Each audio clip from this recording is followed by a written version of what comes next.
Šodien mēs apspriedīsim tēmu paralēlas un krusteniskas taisnes un noskaidrosim, kas ir paralēlas un krusteniskas taisnes.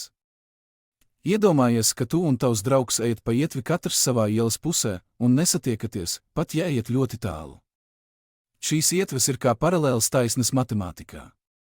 Paralēlas taisnes ir divas taisnes, kas atrodas vienā plaknē un nekad nesatiekas, cik tālu vien tās stiepjas.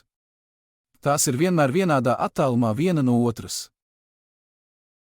Un tagad iedomājies, ka tu staigā pa ielu, un pēkšņi kāds brīnums. Tu sastopies ar citu ielu, kas šķērso ielu, pa kuru tu ej. Šīs ielas satiekas vienā punktā un veido krustojumu. Šo situāciju var salīdzināt ar krusteniskām taisnēm. Krusteniskas taisnes ir divas taisnes, kas krustojas savā starpā. Protams, šeit nav nekā sarežģīta, bet iegaumē visu sarežģīto lietu pamatā ir šķietami vienkārši jēdzieni, un tu atkal esi vienu soli tuvāk sarežģītām lietām.